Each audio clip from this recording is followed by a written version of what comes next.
Gonna proc it now. Gonna proc it now. Ride Jackson Aurelia. Jackson Aurelia. Gonna proc it now. Gonna proc it now. Proc it Jackson Aurelia. TForce. Welcome to the rework of the TForce. Now we going hard cause we bumping at the beat source. It's a 3-course dinner of dudes bringing the news and stats, interviews and cash from the pro scene. So fresh and so clean, like you're leaning with Nami in the bot lane. Keep it hot like brand, practicing his dot game. Give it to you easy like you're Resi in a bot game. Imagine Draven at prime time. Now ulti like LeBlanc can copy that 4 times, but manlier. Knock it up like now fight planning a family-er. You gotta be tuned in like Sona on the ad wall. Get on the chat call. Can a podcast really be all that? Of course. How do 4 guys make a Triforce? Hey guys, welcome to episode number 236 of the Trinity Force podcast. My name is Adam Ponophobia Cogswell, and I am your lovely host for this evening. Drinking. That's a stretch. No. What makes you lovely? This thing right in my hand makes me lovely because this beer is the most loveliest, amazing. Did you just Vanna beer. White the beer? Oh yeah. It's a limited edition run by Rheingeist down here in Cincinnati called Mosaic. It's a single hop beer. It's not a smash though. Smash is single hop, single malt. Today you guys learned something about home brewing, and no, it's just a single hop beer called Mosaic using Mosaic. So it's hops. a Gnar who didn't hit a minion. Single hop. Yes, there you go. Okay, that one took me a minute. Right. Now I understand. You got to put it in terms I can understand. In League of Legends, right? It's like There you go. It's not a weird mix and mash. I don't know. I got nothing. I'm trying to think of a segue to move into the next piece here, and I got nothing. So Daze is with us this week. Hi, everyone. Hi, Daze. Welcome back. How was your vacation? Oh, is that what my vacation is? Because I need another one. That sucked. Having to deal with kids and snowstorms and Comcast. And yeah, I forgot about that. But yeah, I'm glad to be back. I'm excited. And DeClawd's here after he took his vacation too. Air quotes. Howdy. Yep. Well, I was watching and participating in Twitch chat. I just couldn't risk Syndra screaming on the recording or making her little baby noises. So I don't know how Lancebird feel about that. And for anybody who's curious, that does happen when we're on TeamSpeak or like Skype or anything else. It's the greatest. And then my wife threatened to come slit Chira's throat because he said bad baby. I forgot about that. I was like, bad baby, and then I got my life was threatened for very, very little. That's great. So whatever. You know, and Punch is here this week as well. Hey guys. But you know what these guys aren't doing, which you guys could be doing, is joining ts.trinityforcepodcast.com and sitting in the TForce proper shoutcasting room so other people can see that we are podcasting live. I forgot this I'm time. on my way. I'm sorry. Oh, man! But everybody else can come into ts.trinityforcepodcast.com. That is the server that you come sit on. There's a ton of people in here right now. Yeah, look at that. Limited spots. Look at that. There are 20 people in there right now, plus the 3 of you that are about to join and get in this channel. We just upgraded to make it a 128 server. However, there we go. Everybody's coming in. We did just upgrade it to make a 128. I'm just waiting on the license to get dumped onto that server, so we'll have a spot for everybody since we're like that close to the max. I think we were at like 31 people the other night, so yeah, it wasn't hard to fill up. Yeah, 128. That should fill up pretty quickly, right? Yeah, keep joining. That way, Adam has to keep shelling out money for increasing the server size. Oh God, it's already expensive enough per year. I think it's $300 a year for 500 people. So if we make it to that point, I'm just gonna need more donations. Which let's move right in there and talk about donations because you guys are helping us out. You guys helped afford this TeamSpeak server for a year by donating your money. You guys helped keep the the website is now going to keep going, and the Trinity Force network is pushing full steam ahead here with all the stuff we have to talk about. 2 donations have come in, and if you want to hear your name read on the podcast, you go to trinityforcepodcast.com/donate. So first and foremost, needs more dragons. He sent us $10 and says, hope this $10 helps out the podcast and your future endeavors. I love the show and the folks you have contributing. Keep up the great work and see you out there. Awesome. Thank you. Thanks, buddy. We appreciate it. Thank you very much. And Jacob donated $10, and he goes, keep up the great work. Your podcasts have helped me through many a long day at work, not to mention almost got me fired when Adam started screaming about AP Gangplank. You guys rock. Sounds like a good day. I don't remember screaming about AP Gangplank. This had to have been a while ago. You do it a lot. Do I talk about AP? Scream quite often. You do yell a lot. I do. The thing I do miss is being able to like get up and scream and walk away from the microphone and just kind of get all hype about stuff because I haven't done that. Why can't you do that? I just don't have anything to get hype about.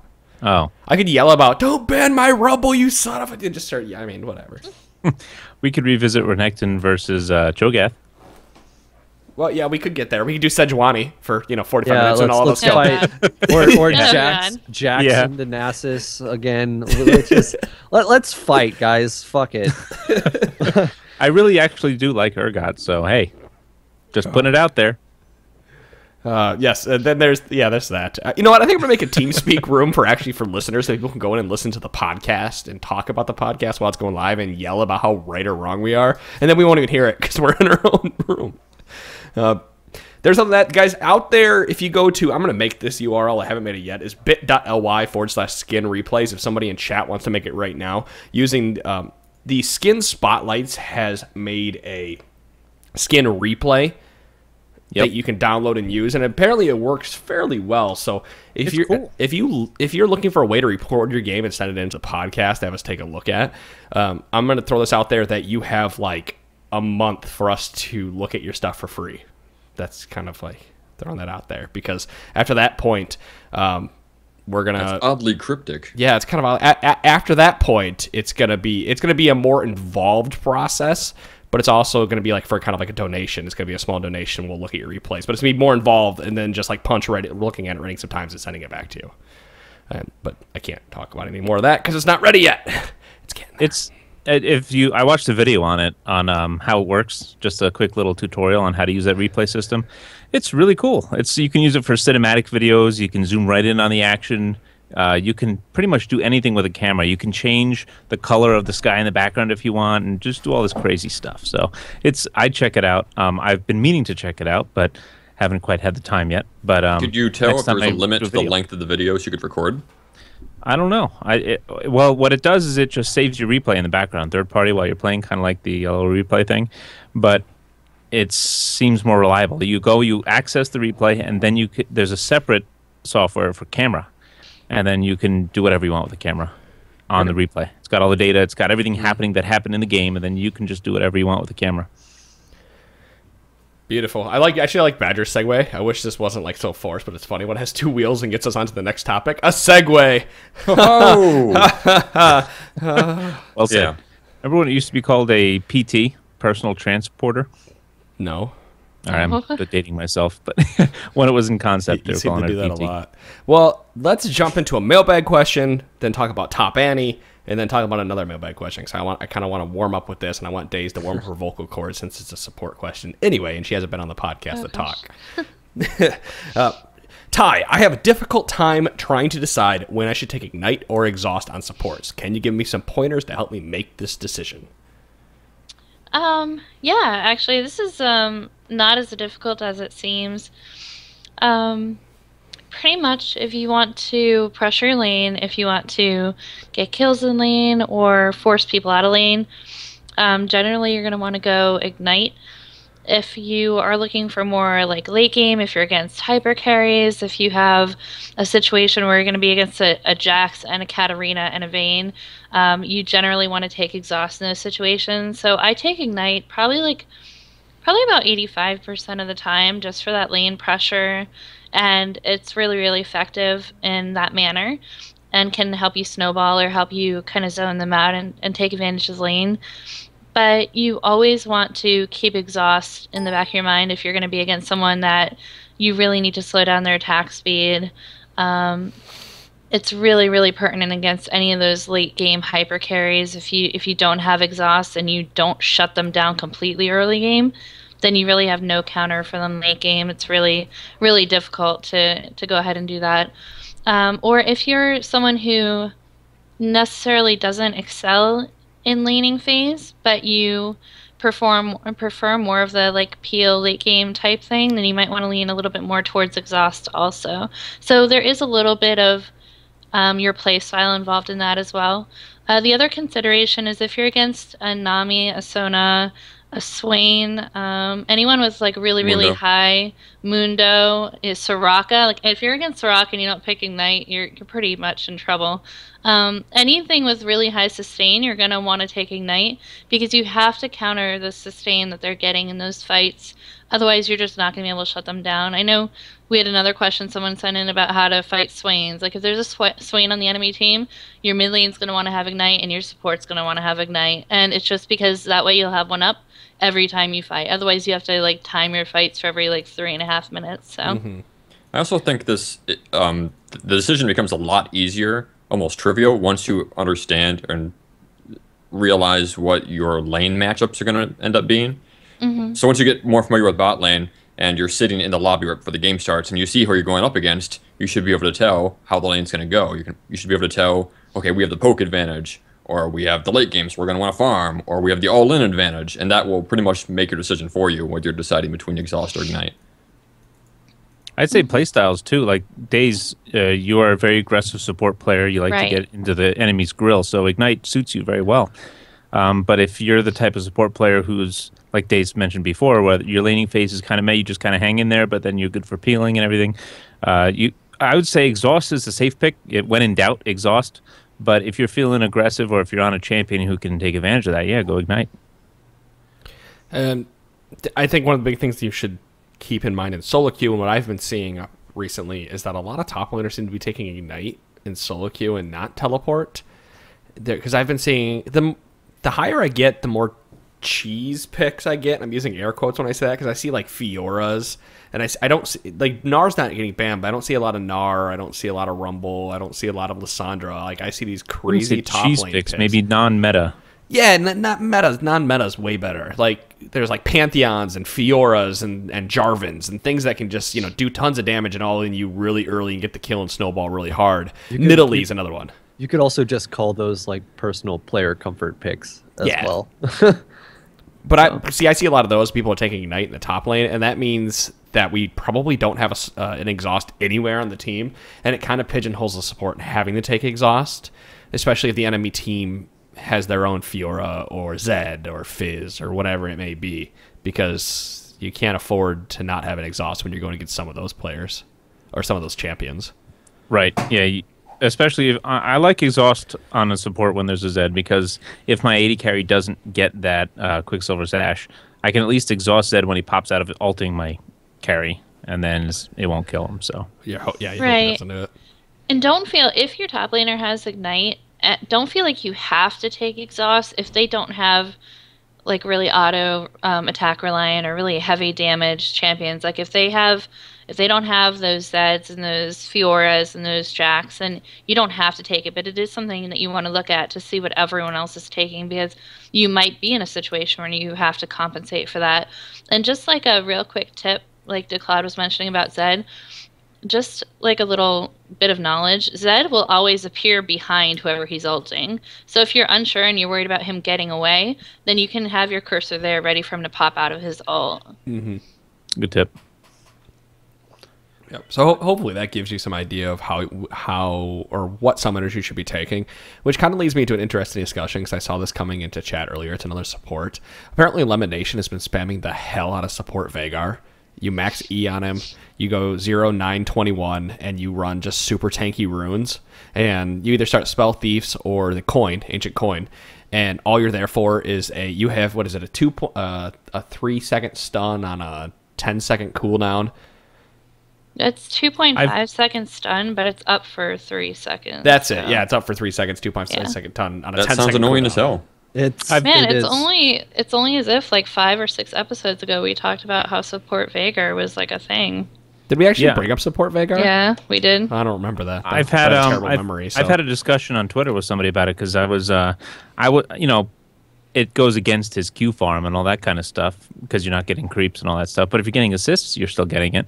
So I was skeptical. I was like, how does support Veigar work? And then they pretty much were telling me, yeah, it's that stun, the Event Horizon. It's a long stun on a short enough cooldown. You spam that, and then you can eventually get to blowing people up. So now I wonder if this will stay viable after the supposed changes on the PvE come to fruition. There's no way, because it's an instant stun. I tend to agree with that. I haven't seen the changes. Okay, so Veigar changed the PvE out there so everyone knows. Q is now a skill shot that will go through the first minion, stop at the second. You get an AP for each minion killed in the line. E is now like a Victor or a Swain, where it sits there for a moment before it stuns. So you have time to Before it pops run up. away from it. Yeah, before it pops up to stun you. So you have time to like get Hard enough away. to land. So it's like a gate that pops out of the ground. Yeah, and I think But they that's increased the range on it. did they? Really? Oh, believe that's so. that's actually big if they did. That's crazy. That's awesome. I was trying to think, and I think they changed R. Nothing else like really stood out. I think it was just AP ratios of damage like changes. Like the R and W still function the same way, but I think they reduced R's damage a little bit. I can't remember. I'm just conjecture at that point with those two other things. I can't remember, but I just remember reading it and thinking, okay, this kind of makes him like this weird hybrid Victor Zareth champion because he's like a siege champion now, but he's also this all-in delete somebody champion with his R button. Tentative. We'll see what happens when it gets released into live. Mm-hmm. Because I've seen all the Mordekaiser changes going, reverting. So they're really tweaking everything. It's the PB, so. But I'm excited about that. I like Veigar. Well, speaking of other, I guess, comfort picks or niche picks or whatever you want to call it, let's talk about Top Annie. I know we had talked about this a couple weeks ago and wanted to bring it up. She has, you may have not ever seen her. You may have seen her talked about. She was played at IEM for a brief moment, but got shit on because pros will 2v1 you and you can't do anything. But Top Annie right now, you can definitely play her in solo queue with, I would play her with teleport. You can also do ignite if you're trying to go like a full all-in or something. She can all-in cheese you at level 2 as well if you get, because she has a very long auto attack range. So that gets into the point. If you're playing Top Annie, you are there to bully out the enemy top laner. You're very safe because as long as you have your stun up, you have the threat of stunning somebody and taking their health from full to half in a combination. If you don't have Tibbers up, you always have that teleport pressure with Tibber up. You have the flashing gauge of support Annie, but with more damage, and as well, you also have a baseball pitcher's arm of I think it's like it's the range 550 on it, or is it 525? It's 525, I think. Really good Annie players will abuse that.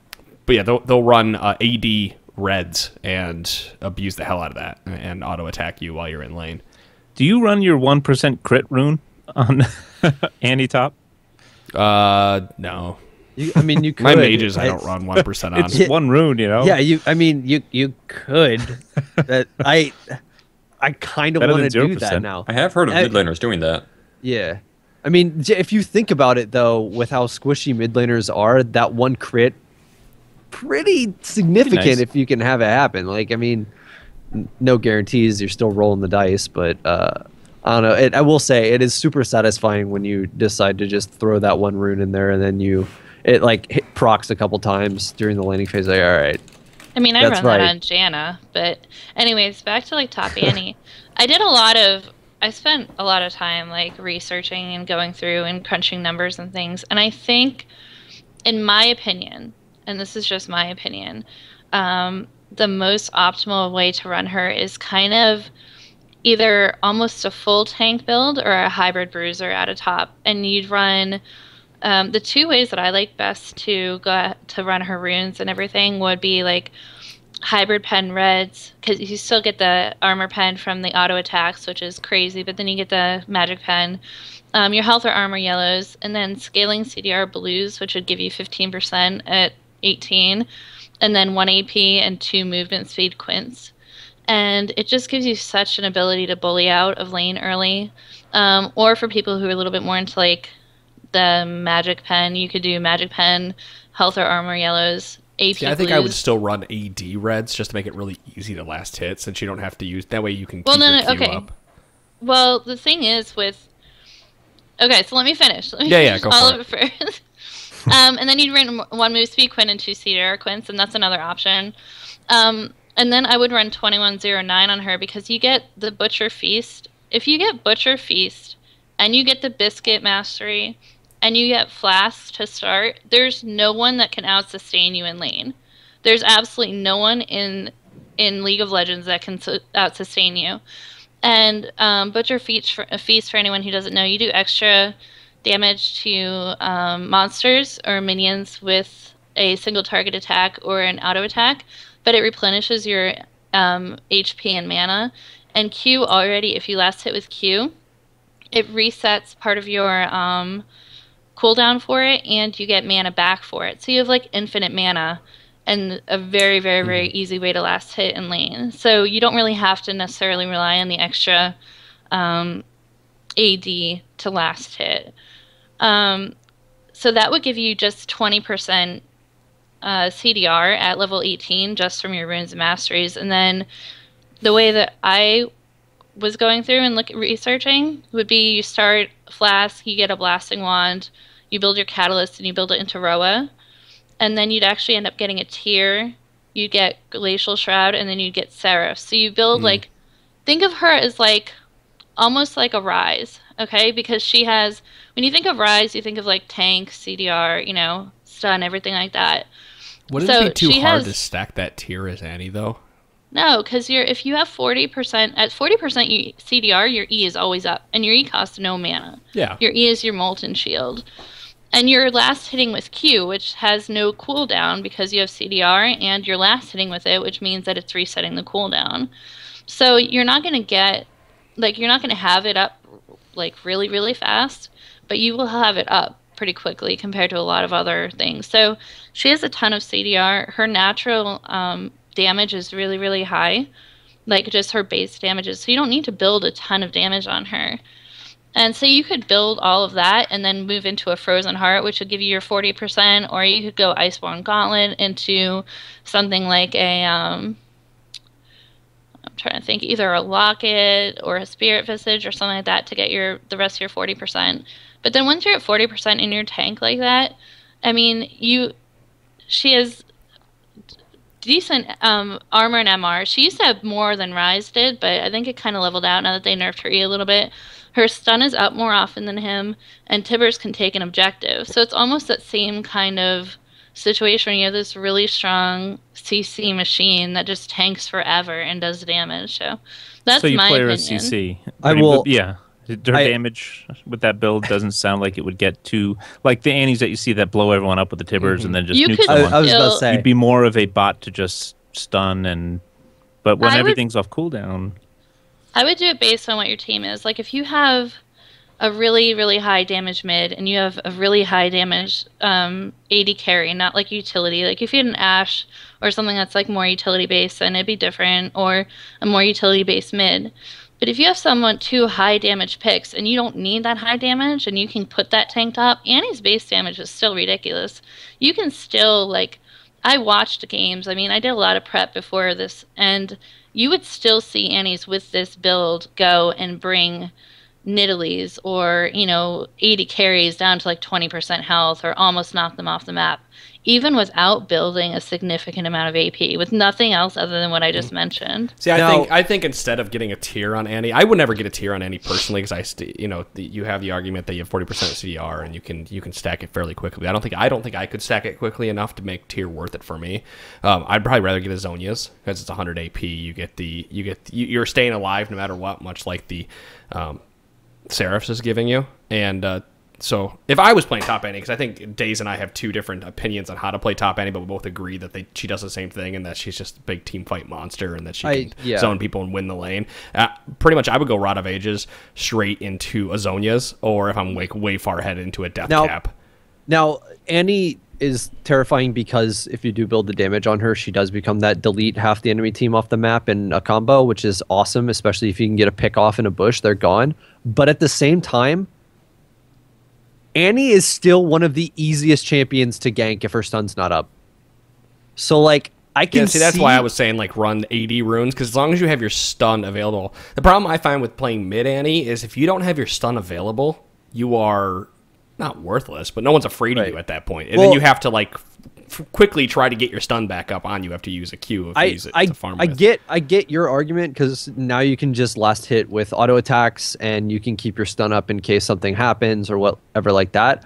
And I mean, that's a smart way to play it. And then I also like Daze's argument. If you build her tanky, that's way more time she's going to live if she gets ganked, where you can either get away or you can still pump out damage and potentially get a kill if you're going to die. So you can build her bruiser. Like, there's nothing wrong with that. Like, if you need the damage. But there are going to be a lot of situations, most situations, you have plenty of damage in your mid lane and your bot lane. And half the time you really need someone that's tanky at a top lane. And I think she's really underestimated as that tank. Like, everyone sees Annie and just expects her to delete, like, 3 people off the map or something like that. But I think she's really underutilized in that more tanky situation. But I mean, you can definitely build her in sort of that hybrid also, where you go Roa and then you go into some more damage related items. But you just got to make sure. I mean, you could go Morellos, you could go Zonias. You know, you just want to make sure you get to CDR too. I think I can definitely see that build working, but it's going to come around to thematically. I think that if people started going that route, Riot would have to take a look at something something. If she became the new Ryze, and Ryze is a problem because they'd have to take point a and look click at abilities and All- use tanky is all how they he would does a ton have of to damage, do- which would be the same thing for Annie.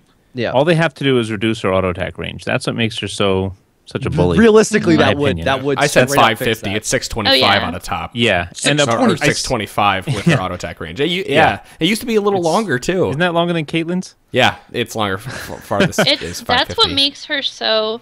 People think that what made her so powerful in bot lane as support was her stun, and you know what? Her stuns help. Like, her stuns are great, but it's the ability that you essentially have like almost 280 carries pelting at the enemy 80 carry every single time you go to last. Especially in the early game. That's so big. It's so much damage, and you run like, especially if you run hybrid pen in her, like in the bottom lane or in the top lane, and your autos are like chunking away a little bit at them at a time, like.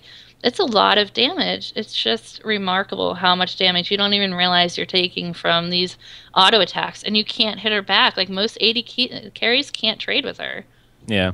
Adam, you're speaking about the Hourglass over the Seraph's Embrace. I can kind of see the strategy behind Seraph's Embrace if you do the flash tippers, because you can lead with it, and then you can soak whatever initial damage you're going to get while you're in there, or use it after your stun wears off so that you can get out.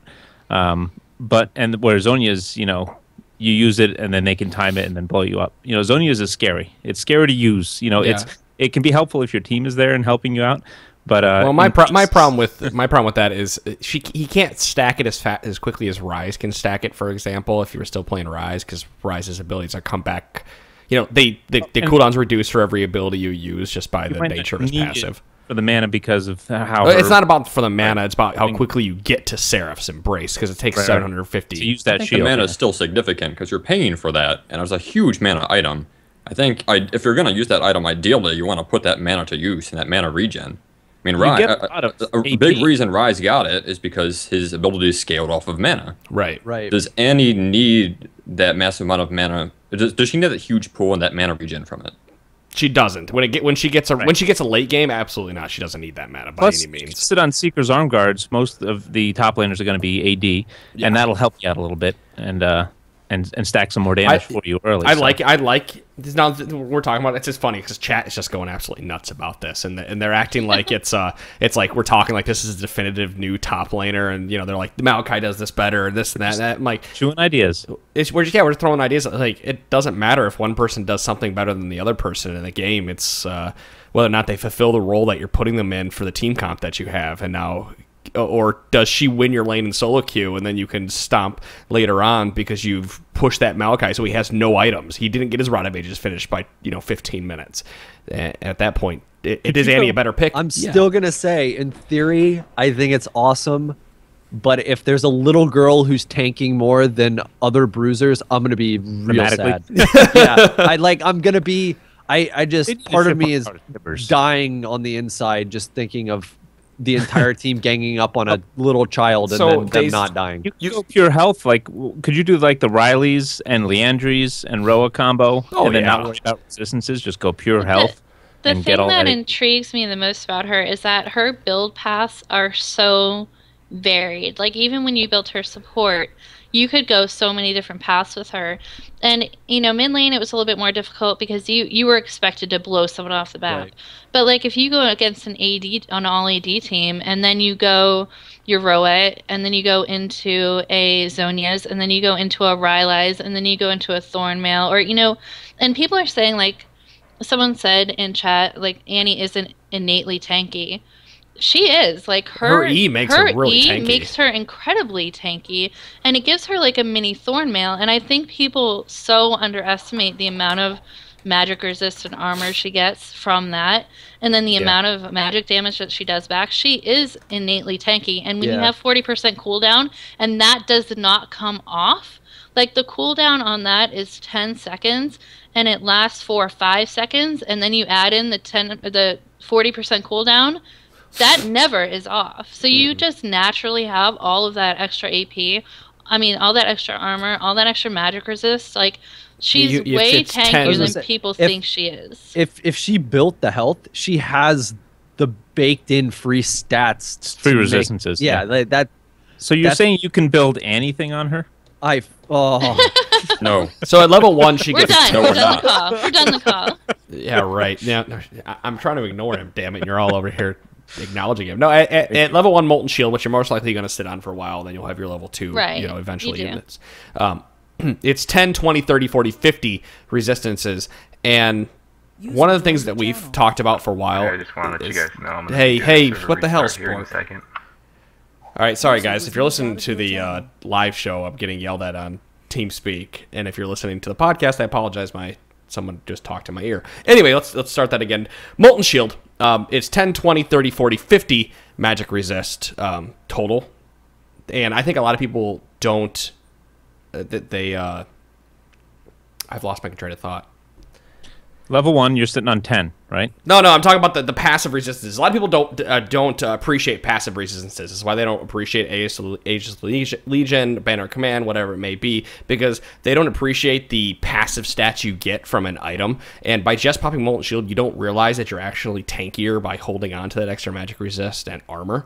And you also, like Day said, you get that Thorn Mail with it, and it's 20 plus 20% of AP magic damage returned with every attack. And Tibbers gets it now. Like, that makes it even better. You drop Tibbers and you hit him. The primary reason people use Molten Shield, or they often use Molten Shield, is just to proc her stun. And they don't even think about using it for resistances. They just think about, okay, I'm ready. I'm next to my stun. As soon as I hit this, I can go in. And they don't think about the benefits it can provide. Right, exactly. I've underestimated that Molten Shield before and been like, all right, jumping on Annie and can't kill her. At level 8, granted, you level Molten Shield last. Like, unless you really need the tankiness, you're not going to max it first. But when you max it, you get 50 armor and magic resist. That's getting 2 free null magic mantles, and then 2 free cloth armor for nothing. Like, that's a lot of resistances if you think about shelling out that money to get it. That's actually quite a good amount of resistances that you're not even thinking about, because it's just something that like everyone's had to use it to proc your stun. You're not even thinking about it. Well, if you're playing her as that initiate stun bot and your team doesn't need you to do any damage, then why not rank that one? I still think her base damages are stupid. Like, her base damages are really high. That's, again, what was one of the things that made her so good in bot lane. So I think that it's still worth maxing, the Q and the E. I mean, the Q and the W. Oh, it's they do absolutely a ridiculous, stupid amount of damage, especially if you can hit Incinerate on multiple targets. I mean, that does, and the AP ratios on it are really good too. It's 85% on Incinerate, 80% on Disintegrate. So even if you're just building your Roa and your Seraphs and you're getting the AP from that, you're still doing a ton of damage. Like, what's those are funny still about high Incinerate damage abilities. is its base damage is actually lower than Disintegrate, but has a higher AP ratio. Right. So you end up, it's kind of like a wash there. You end up doing the same amount of damage with both spells, but one is an AoE spell that hits everybody. So that's kind of like, that's where I look at this and I go, okay, Incinerate does 70, 115, 160, 205, 250. Disintegrate does 80, 115, 150, 185, 220. So you can see they're about the same. And I look at those numbers and I go, all right, if I teleport into the bottom lane and I have a Roa and a arm guard on me, I can more than likely disintegrate somebody, or at least lock everybody up so that my team finishes whatever it may be. Oh yeah, her teleport ganking potential is crazy scary. I mean, just as a support in bot lane, she's scary enough. But if she can teleport behind you at any time, I'm wetting my pants. Yeah, I'm keeping a spare change of pants right next to me while I'm playing that game. I think she can be really successful at teleport. I think she can be really successful with Ignite. I mean, she has a lot of kill potential.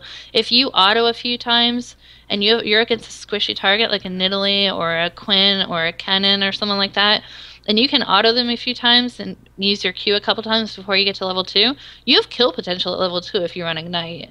I mean, I just feel like she's really underestimated, and people are used to seeing her as, you know, that anti-mage in the mid, or they're used to seeing her, you know, as kind of when she was OP and bot. And seeing her in like a different role or a different light's going to be a little bit hard for people until they start seeing it. But I think it's a really good pick for solo queue. Now, you said you looked at games, whatever it was. You ran off some items that you thought you should see on her. You said Rod of Ages, Seraph's, Frozen Heart. What was like a full build? Did you ever see a full build Annie, or was it mostly 3 build Annies? I saw a couple. I watched a bunch from the same person, and that was how they started everything. And like I said, after that, once you got to past your Seraphs, everything kind of varied. Like either you could go build the Glacial Shroud into Frozen Heart or Icebone Gauntlet, and then you could build, depending if you needed the AP, you could build, or the MR, you could build more MR, you could build your Rylai's, you could build you know, you could start building AP at that point if you're getting ahead and you want to start transitioning into more AP role.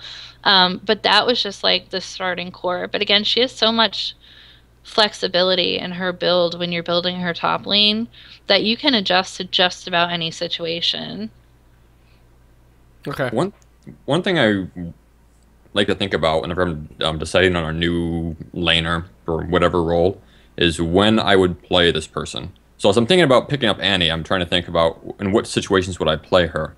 Or perhaps this might be easier to answer. What situations would I try to avoid her?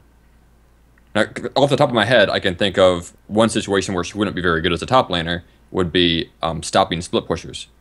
Because that usually falls on the top laner to do because they have teleport. Someone's pushing your lane and the team tells you, hey, top laner, go stop that split push. You have teleport. You can join us later. Well, Annie's not a great duelist. She's better at team fighting. She wants to be with the team. So I can see that as a weakness of her if the enemy team has a Jax. And granted, she could shit on Jax early because she's such a high lane bully. But if somehow he were to get ahead and become a split pusher later, that could be a problem. Right, but the counter to split pushing is team fighting, so she does excel there. So it's all like a give or take. It's the same thing if you don't run teleport on a top laner. It doesn't matter what top laner it is. And more top laners right now are taking Ignite instead of teleport. So it's the same kind of trade-off.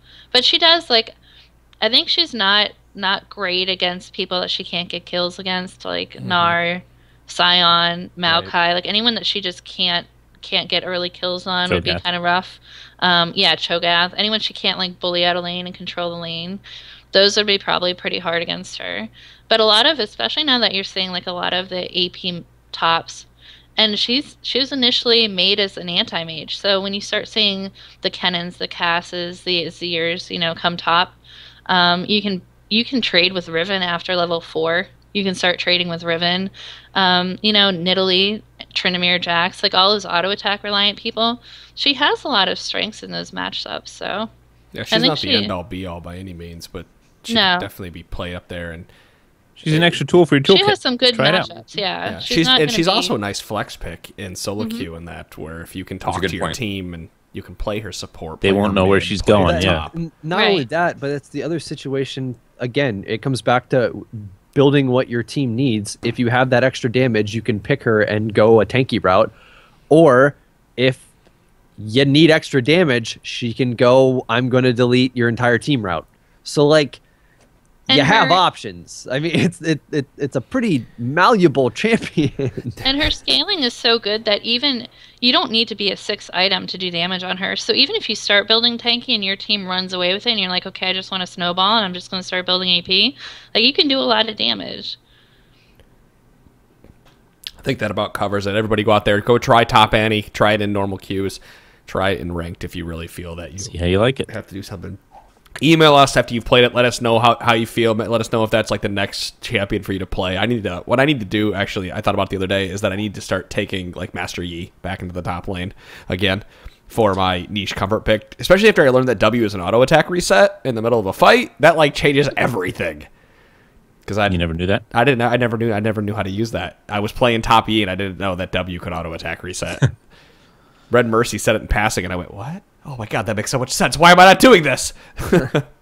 Oh, Yi. He's another one of those like hyper carry you can get uncontrollable late.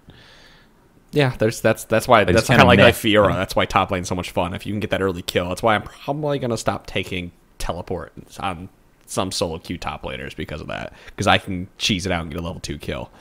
I guess I'm gonna move on here to the next League of Legends piece, which is we're gonna talk about Udyr. So Chira and his hairy chest. Oh, all right. He's up. You know what? I'll read this one. So Jack basically asked us.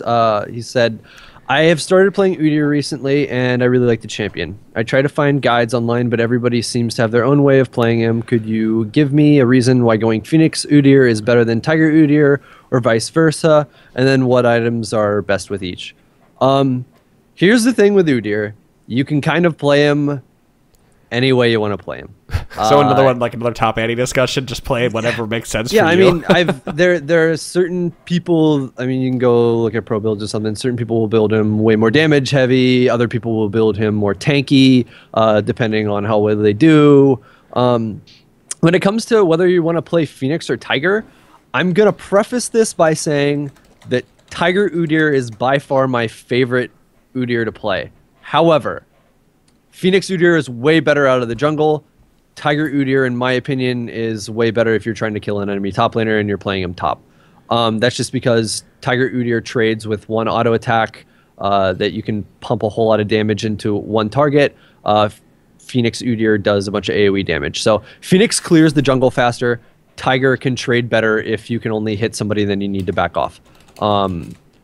That being said, there are tons of things you can build on him. Like I was saying earlier, you can build tanky, you can build damage, you can build anything from a Trinity Force, Blade of the Rune King, anything. It's he's just a monster champion, and I love him to death. But when probably my favorite item on him, period, has to be Trinity Force. Just because you're switching forms so much, you get a bunch of free Sheen procs. You can buy first tier boots, and as long as you're auto attacking something, you basically get free move speed because of the phage, and you're critting. So if you can get that in the early game because you were able to snowball 2 kills or something, you can do way more damage in the early game than a lot of other people, and it makes you a dueling machine. And then you can basically build tanky after that and still be pumping out a lot of damage. So how are you playing him out of the jungle though? What are you doing with him? What are you doing differently? What's your route? Are you like, let's give this guy like being a huge full... asshole. Yeah. Basically, I just Chira just kind of goes off a feeling. He's like, Embrace the asshole. I play a feeling. He's wearing the Guardian of the Galaxy headphones and listening to some 70s pop music. That's the thing. I wish it were way easier to explain. I actually wrote a big a guy from another podcast asked me to send a kind of written up guide to a buddy of his about Udyr. Let's hear your stance on Udyr. Yeah, the jokes because of puns and whatnot. No, what I usually do on Udyr, I just start the typical route. If I'm jungling him, I really like taking support masteries on him for the built-in move speed that it gives. So I'll go. Let me pull this up real quick. If I'm playing him top lane, I'll go a 21-9 page. Just hands down, I'm trying to win trades 1 through 5 before they can hit their level 6 spike or whatever spike, because Udyr levels 1 through 3, and depending on certain matchups, levels 1 through 5, will not lose a lot of trades. I think Adam can attest to that. I got to play against him as Jax the other day, and he really, really wasn't expecting all the damage I put out early. I ended up actually being able to get a kill on him under a turret without him being able to touch me. I knew the damage you're going to. I played safe. You dove me in a turret. For some reason, I didn't auto-attack you. Actually, I think I know why, because I tried to flash Q back onto you to force you to die, and your dot killed me right when I was about to Q back. I can see that. Out of the jungle, I actually play him 1-8-21, and I take the support masteries just because, and this is a little thing I picked up, and people are going to give me shit, but Trick2G actually brought up a really, really good point when you're playing Udyr, especially in solo queue, since he's such a level-dependent champion because he gets a huge bonus to his the ramping up of the damage on his abilities by leveling. If you can get a level advantage early and maintain that, you're doing more damage just from your abilities no matter what you're building. And then if you're building more damage on top of that because you can, That's great. If your team needs a tank, you're still getting all that extra damage out of your abilities. So I like it because it puts off my need to get move speed right off the bat, so I don't have to. I can max Phoenix, Turtle, and then Bear afterwards, and not have to worry about missing out on the move speed. And then I can also spam forms without worrying about running out of mana because of all the built-in mana. So it depends on your playstyle. If you like spamming forms a lot, which I like to do, I like going that out of the jungle, especially after you give when you can give away your blue buff. You don't need the blue buff to keep your mana high, and if you have a Sheen or you're building a Frozen Heart or something like that, and you'll have the mana regen to be able to actually use abilities during fights rather than just go really, really quickly. That being said, I actually like getting a tier if I can get an early first blood or something on him, and I'm playing Tiger just because I can spam forms, and Mura mana is really, really good on him late game. If you remember to activate it, because Yeah, Chira's new mistake. For like the first 2 months I played that champion, I was building that item on him, and I didn't even realize that you had to activate Mura mana. So there you go. Everybody makes mistakes. about that. I didn't know you had to activate the. Was it Udyr or Kha'Zix where you were arguing tier and Adam was like vehemently against it?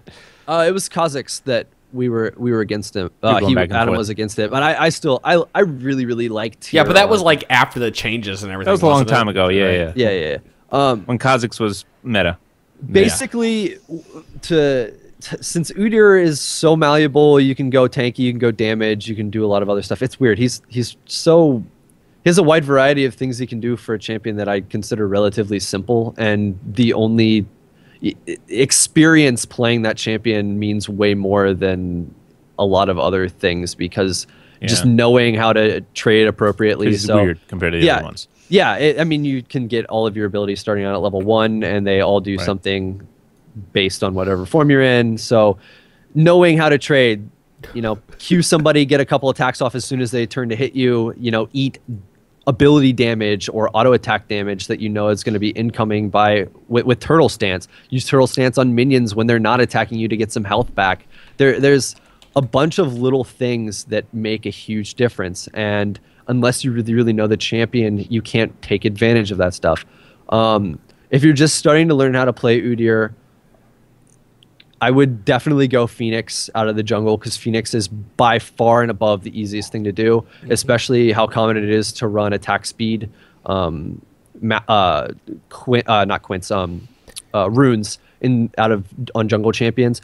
That extra attack speed pays off huge, because more attack speed equals more Phoenix procs, since every first and third attack gives the Phoenix proc. And it's awesome because you can kill the Raptor camp without any issue between Phoenix and Turtle Stance. He's one of the few champions that has no issue at all with getting through Raptor tonight now.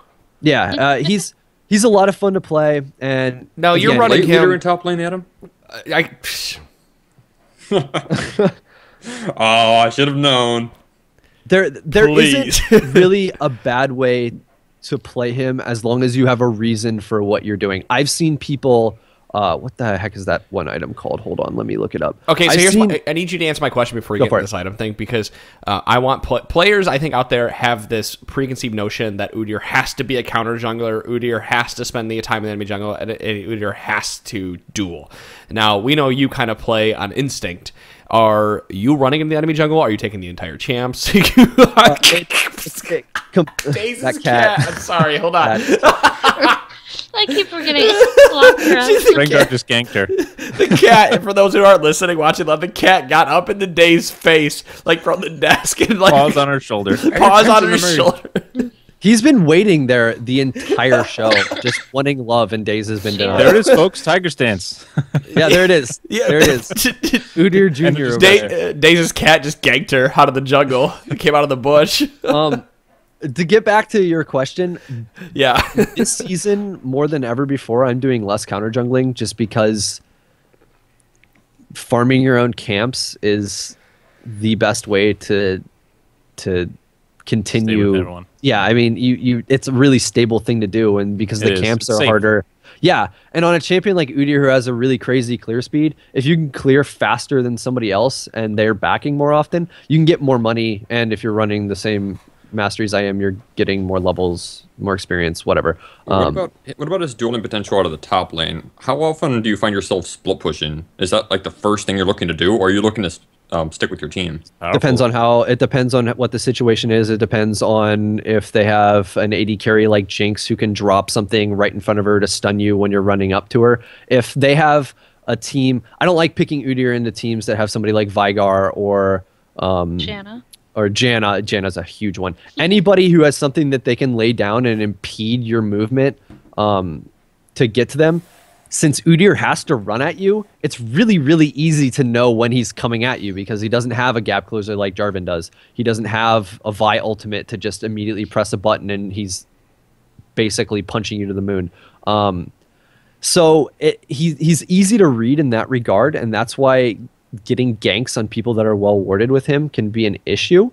But if you're playing him top and they have a team that has those kind of champions, yeah, you may want to split push because your actual team fight potential is going to be severely limited by the fact that you're not going to be able to get to certain high priority targets. And the other issue with Udyr is that he's not a great initiator. He's like a great secondary initiator because he can stun multiple targets with his bear stance.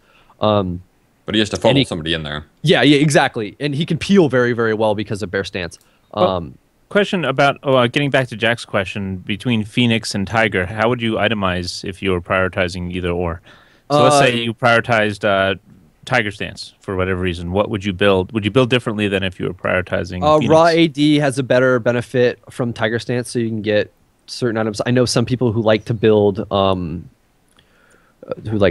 build the Hydra on him so they can make up for some of that AoE clear speed, which I don't like doing that. I am kind of that tried and true build Blade of the Rune King, Trinity Force, and then go completely tanky after that.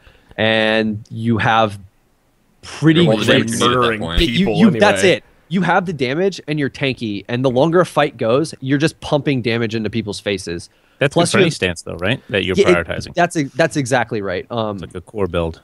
So I would say that building Blade of the Rune King, Trinity Force, I have the kind of flowchart I use is the more squishy champions they have, the more I prioritize getting a Trinity Force because that Sheen proc's going to be doing way more than the percentage health damage is to somebody that already doesn't have that much HP. Plus, if you're getting crits from that T-Force, that's just icing on the cake and you're hitting them way harder. Because as soon as you drop a Tiger stance into somebody's face and then you end up critting on a Sheen proc, a lot of squishies are going to be on a one-way trip back to the base. It's funny. Someone dropped in the. We're doing a lot of talking about Twitch chat tonight. Someone dropped in. They're like, "Why are they talking about Udyr?" Because this listener question, he's not meta, and that actually made me laugh because we just got done talking about top lane Annie, and she's not meta either. And I think there's a lot of merit to talk about there's a lot of merit to talk about playing off-meta champions because players forget how to play against a lot of those off-meta champions. And that's the other thing too. You can look into it again to the situation we ran into when we got the 1v1 each other the other day. You probably don't play against that many top lane Udyrs, so it's straight up a surprise pick when he Qs you and you're down 1/3 of your health off one ability that he hit you once with. Yeah, I used to play against him a lot when I was season 1. Before that, when I was just spamming nothing but Pantheon, or season 2, season 1 of those, but playing nothing but Pantheon top, and then I'd see an Udyr picked against me. And God, I couldn't deal with him. He's like a pain in the ass. It used to be worse when he did magic damage, or he did magic damage but scaled off of AD. His Tiger stance scaled off of AD and did magic damage. And his Phoenix stance has always done magic damage. His Phoenix stance still does magic damage, and Tiger stance now scales with AD still, but it does physical damage. So, Tiger Udyr is physical Udyr. Phoenix Udyr is hybrid Udyr. You're doing magic damage with the procs, but you're still doing physical damage based on what you're building and the attack speed. The other thing is, and this is another reason I like having the extra mana on him from tier 1 I'm going Tiger is because I can spam abilities all day, and the more you swap forms up to a max stack of 3, you get increased move speed and attack speed. So if you can spam forms all day and you're getting that extra move speed and attack speed, you can get into or out of fights easier, which is huge, and you're pumping out more damage and who doesn't want to do that? Well, I think we need to let Jack go off and go play some Udyr and let us know Yeah, what the tips he's here. got a lot of help. information, so Yeah, Really play him a listen to lot. that. I mean, in a way How that to was digest kind that. of scatterbrained, but the thing is, like, there's no necessarily right or wrong way to do it. You just have to find out what kind of Udyr you want to play. If you like Tiger, add me in game. We'll have a great chat about Tiger Udyr. Like I said, I love playing Tiger Udyr because you hit 180 carry a couple times and they're dead, and there's nothing they can do about it. Last thing I wanted to ask you, Chira, Go for was Flash versus Ghost, because I've seen both on Udyrs. I want to know what your preference was between the two. I like Ghost on him more than Flash. That being said, again, there are situations where I'd much rather have Flash. If you early picked Udyr and they end up picking one of those champions like Jarvan or Veigar or Jinx or somebody you're going to have to get over, like Anivia, somebody who can keep you from getting to the back line, in that situation, Flash is way better. Other than that, there is something extremely satisfying off popping Ghost and Bear Stance and knowing that there's nothing that's going to keep you from chasing somebody down because they can't slow you. Well, So. I think our segues are fully charged and ready to move on to the next topic. So let's go over here to Brian, because he says he's a new listener and would like to have his question answered. If any of you guys out there want your question answered, feedback at TrinityForcePodcast.com. We will answer them. If you sent a question in the past and we've never answered it, go ahead and resend it to us, because I actually have a new way that I'm putting... Well, here's what happened. Dom left the show, and I had to take over, so there was like a stretch of like 3 or 4 months where I didn't know how to fucking take care of any of this stuff, and I was just like, Well, plus with preseason, it was nothing but patch notes and Right. preseason notes, so we couldn't get to the mailbag. So if you sent something in the past and we didn't answer it, send it again. We will answer it somehow, because I actually have a system now that I set up today to answer these questions, get them in the show, because before I was losing them. And especially send them if they're relevant, because if you're asking stuff from a season and a half ago, it probably isn't. And if we don't get to what it, we're talking about. I'm going to apologize, but I seriously get probably 25 emails in that inbox a day, and these guys get inundated with them like at one day I just had like 50 listener emails in their inbox. Like, Yeah, bing, Adam, bing, Adam would bing, just be like, yeah, here's some listener Appreciate questions. that. Like, all right, thanks. That- But we're going to move on to Brian's here. He goes, new listener here and really enjoying the show so far. I was wondering, for lower elos, what do you guys think are the best combo of champions and or lanes for duo queue outside of support and ADC? Mid and jungle. Yep. I like That's top the and next one. jungle. Mid and I jungle, like you can support and control. jungle. If you know you're both good, you can control the map and try to help out. So, and So then the really, jungle can it's snowball the hell out of you, too. lane and jungle is what we're saying. Like, The thing about having a jungler is that you can support another lane if they're really behind. You can help ward. Like, it's another, besides support, it's probably the easiest lane to, or easiest role to get a lot of wards up in. And then you can coordinate ganks and things with whoever you're duoing with. Whatever that lane is, you should be able to set up easy ganks, because there's no worry about communication or pings or anything like that.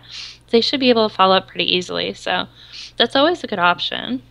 The reason I like mid and jungler is junglers especially, arguably mid, is that both of those roles have probably the most impact early game, which means if you're on the same page, your jungler helps out your lane, you get ahead, the two of you can then carry that to your other lanes, and you can effectively win the game early just by getting all of your lanes ahead. And if you've got a partner to roam with, like your jungler, then that makes it all that easier. That's a huge thing to bring up when you're jungling, since the middle of the map is the area you're going to be closest to all the time. If you have somebody that's playing mid lane there, you're going to have way more opportunities, like potential opportunities to make stuff happen. Whether you can actually make stuff happen, remains to be seen. But you're going to be in that area realistically more often than you would be near any of the other lanes if you're clearing your jungle. Effective. It's so effective to have a mid roam bottom when the jungler's ganking too, and then it's a 4v2. Or even if their jungler's sitting there waiting to counter your jungler, but then the mid comes down, now it's 4v3 and you win anyway, then you have dragon control, etc. Right. So as long as you communicate well with your duo queue partner, practice it, learn how to control the map, you can help make up for whatever pug you have that maybe isn't quite as good as you were expecting. Well, that's the other huge thing. If you get that one kill, you can completely throw a wrench in the other jungler's, jungle path by either going in and killing him warding it up so you know where he's at and he's not going to be able to get ganks off, or just roaming bottom and making stuff happen there, roaming top, whatever. It's one of those things. You could go back and look at when SKT won Worlds, and everybody is on Faker's dick about how good he is. But realistically, Faker would not be even in the same ballpark if he didn't have somebody like Bengi to facilitate him doing whatever he wanted. Yes, and there was a lot of us standing out there in a soapbox going, you're not paying attention to the jungle. The jungle is warding for Faker. The jungle is keeping the enemy jungle down. The jungler is affecting all the other lanes. The jungler is forcing Faker's lane opponent to back off. And don't get me wrong, like Faker's Faker amazing. is fucking amazing at this game. And that's why they support him in the beginning, because once he gets fat late, you got to deal with Faker. But there's definitely something to be said with a good jungler that is affecting the other lanes and allowing you as a mid laner to just do what you want to do. Yeah, and yes, they talk about it all the time, about the mid jungle duos. Who was it? Impaler was saying, you know, his relationship with his mid laner. He's like, no, not relationship, as in, you know. Then of course there's hashtag, you know, his relationship with his mid laner. But you know, things like that. The jungle mid lane relationship is actually a thing. Yeah, it's huge. And the go for it. The other thing about that combination is that, not necessarily so much in like lower elos, but if you develop that relationship in low elos, then you start gaining elo together. As you get higher, whenever someone is invading, like whenever jungler's invading, the most successful invades are when, or counters or whatever, is when the mid follows up. Like, you should never be invading the enemy jungle if your mid is pushed to their own tower or something like that. And to have that backup of your mid gives you as the jungler like such a presence on the map. It gives you such like a peace of mind to know that if their jungler's there, like your mid's gonna follow up and like you're gonna have their support. So it's a very mutually beneficial relationship if you guys can work that synergy together and continue to grow like in your skill levels and move up together. It definitely has a lot of potential to be relevant no matter what elo you're in. There's a good point here that players need. There's a lot of players out there, and it's something that I've worked very hard to break myself of, is that I don't need those 2 waves of CS because I've just put the enemy behind. As a top laner, you'll see me or at least try to leave the top lane to go help my jungler who's invading, even if our mid is joining, because putting that enemy jungler behind, allowing my jungler to get ahead, or even getting a kill or assist is just as worth missing that wave or 2 of CS that you may have missed, or even leaving that 1 CS that you could have gotten in the mid lane to go help that jungler. It, you know, ends up paying dividends, and it's very hard to break yourself of that because there's a lot of players who just want that 1 extra CS or just want to finish that wave. Yeah, but Adam, that's a good point you make, and that's why I find it so hard to not take teleport. I find it hard to not take teleport. I take it all the time as top because I like that freedom to be able to go influence the rest of the map and still get back and protect my tower. I think Punch actually, we talked about this the other day. If do you remember what you had said about teleport in the top lanes? I know you've been playing that a lot more recently. I said that I love teleport. I'm pretty much at the point where I wouldn't go without it anymore. I know it's really hard. On the rise. I can see why Ignite is on the rise in top lane, especially if you're playing someone like a Fiora or a Riven. Make sure it allows says you to solo snowball queue, early. not anything else. Just solo queue. It's a solo queue. It's a solo queue Ignite top lane. If you're playing one of those snowbally top laners, that Ignite is pretty much going to secure the kill, assuming you can outplay your opponent, and then you can snowball from there and carry the game. But since I've been playing mostly top lane in ranked 5s, I've just become too accustomed to teleport and how useful it is. I mean, it just has. There's so I was behind and I stopped Chiro the other day with well, that's exactly like the best part about teleport, and this is this right here is what popularized that Major Jack's comeback. You know what? At the end of last season, when you're behind and stuff goes wrong, and you used Ignite, your Ignite's down, and you're not getting any benefit out of that. When you're behind and you died, and you have teleport, you just teleport back there and you don't miss out on that much XP. You potentially don't miss out on that much gold. And you can stay even in levels with that person who potentially zoned you out or was crushing you early. So like teleport is that safety net to kind of keep you even if you're being forced to back more often. And there's also those multiplicative gains that you can get that, hey, your bottom lane is in a really good position to kill them because your jungler's coming down, the 2 enemy bottom laners are pushing up. You can teleport down there, pick up a double, or get 2 kills for your team and then take dragon. And that can be way bigger of a swing than getting an ignite kill early off in the game. Here's the thing, if you take ignite top lane, you have to win lane. Like, you can't go even, you can't just, you have to win. Because they're going to have so much more pressure. Like, as a support main, I cannot wait for top lane to blow their TP to go back top. Because when they have their TP up, when the enemy has it up, and you're just sitting there and you're just like, at any point in time, I could be 3-manned with like little to no warning. Like, that's a lot of pressure. So if you're going to take ignite, you have to understand that you don't have that pressure anywhere else on the map, and you have to keep them in lane, and you have to crush them. Like, there's no other options. You cannot lose that lane. I actually remember what I said the other day when I was talking about teleport, and that was, I played a mid game, which I don't do very often. Like, I hardly ever play mid. But anyways, I didn't have teleport. And since I've become so used to having it in a solo lane, I was looking for opportunities to use teleport. I would see one, and then immediately feel sad because I didn't have it. Like, oh, I could go in there now and get a double kill bot lane, and I don't have teleport because I'm a mid laner. God damn it. Hey, I will say taking teleport will make your map awareness much better if really you're does. using it properly. Right. Yeah, absolutely. That's. I like how that segued into a teleport conversation.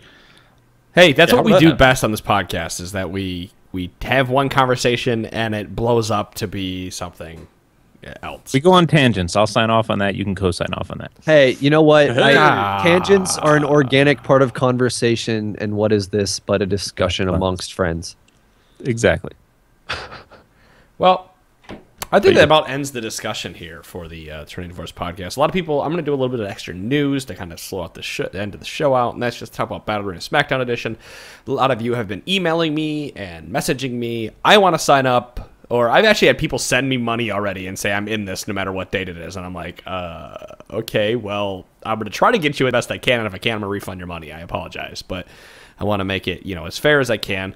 It looks like right now we're going to have 10 slots open total. So we're going to run 2 games in tandem, and then we're going to have 4 shoutcasters, a total, split between 2.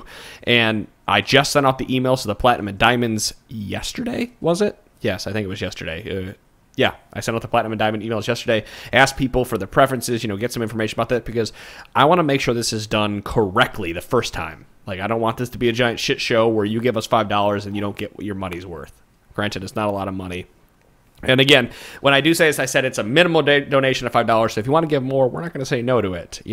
Give us what you think that this service is going to be worth. And if it's, if you give us $5 and you do it, please post something on the subreddit or on Twitter or email us and tell us, your experience with it and if it made you a better player, because that feedback is going to help bring more players in to do this into the future. Yeah, feedback's huge, because if, you're not getting what you expected to get out of it, then what?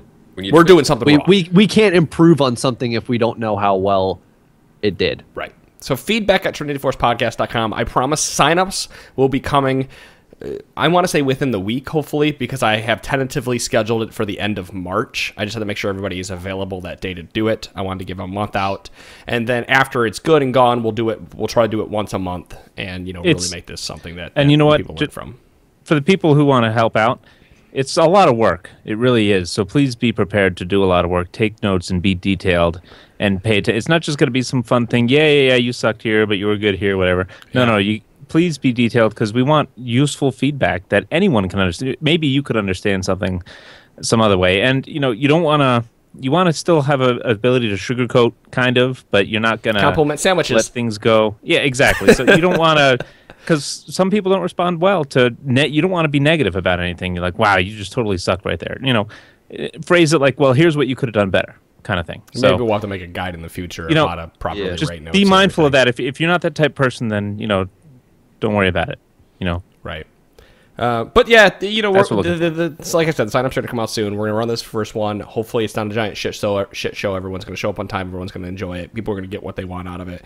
And I did send an email out, so you guys know out there that there is going to be an opportunity in the future for Trinity Force coaching. And if you do very well, we may be contacting you again to help people for donations to Coach, and you'll be receiving money for that. I know Days, she's like all ready to help out with that. We've already talked about it in the past, so she's gonna be like one of our head coaches. She'll be like the head support coach here. I'm excited when we hit that setup, which shouldn't be shortly. Like I said, soft launch for the new site is March. Hard launch hopefully April, or just after that, June. We'll have the hard launch where everything is all set up, but everything's moving forward. The Trinity Force Network is here to help you guys get better. And with that, we're going to keep bringing you podcast episodes, because we'll be back here on Monday with episode 237. And I think we're actually going to have 3 episodes for you next week, but I'm not going to tell you what it is yet. So, yeah, that's episode 236. Thank you guys for listening and putting together, giving us donations and keeping us this going. We couldn't do this without you. You guys are awesome. So you're the best. We love you guys. Bye, guys. See ya. Yeah, guys. Have a good night.